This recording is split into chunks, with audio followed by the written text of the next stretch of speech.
welcome to my channel. Tools, tips, and tales. Tools to transform, tips to empower, and tales to inspire. I'm Kim Saff, licensed clinical social worker. I have my doctorate in transpersonal psychology. I've been doing this for over 20 years, and this is me helping you transform your life. Yeah. All right, so I'm going to talk to you today about self-love and self-trust. Big. It's what I help all my clients do, develop self-love and self-trust.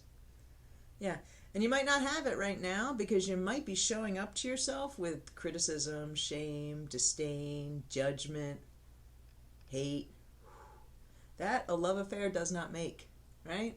I don't fall in love when someone criticizes me, judges me, beats me down.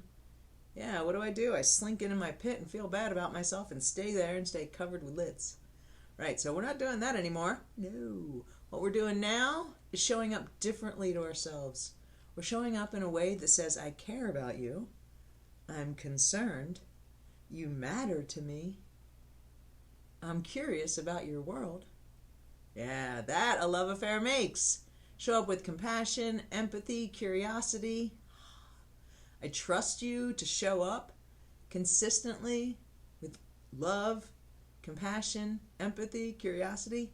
That's how I develop self-trust, right? When I keep showing up to myself in this new way with curiosity and empathy and understanding. Probably exactly what you do to your neighbor that you might not even like, right? We typically show up much nicer to everyone else than to ourselves, and we wonder why we don't have self-love and self-trust. All right, so here's what we can do. Our tool for the day is my 1, 2, 3 process. I teach this to everyone, and we keep going back to it. 1, 2, 3. 1, awareness. 2, acceptance without judgment and with compassion. 3, choice. Is that working for me or working me?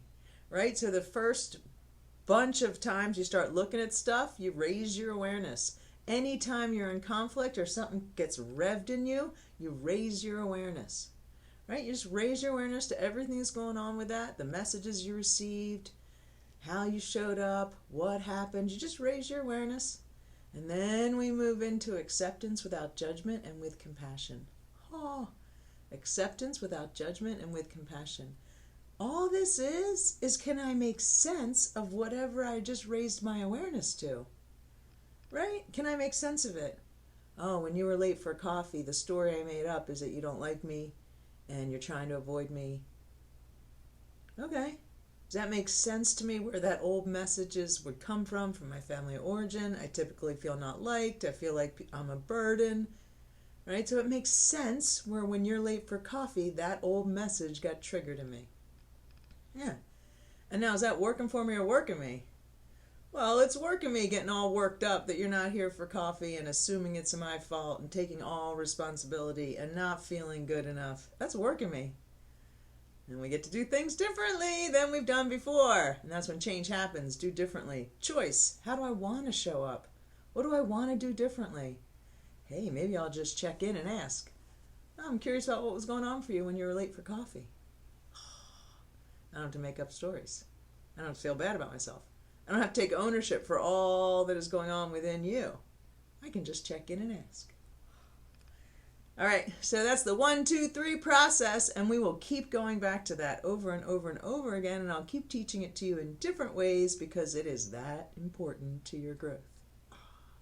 I love a good matrix, right? Anytime we have a tool, a nice little matrix, things I can do, and I know what steps to take, helps me get where I'm going. So the 1, 2, 3 process: awareness, acceptance without judgment and with compassion, and choice. Is that working for me or working me? And if it's working me, bam, we start doing things differently than we've done before, and we get different results. All right, till next time.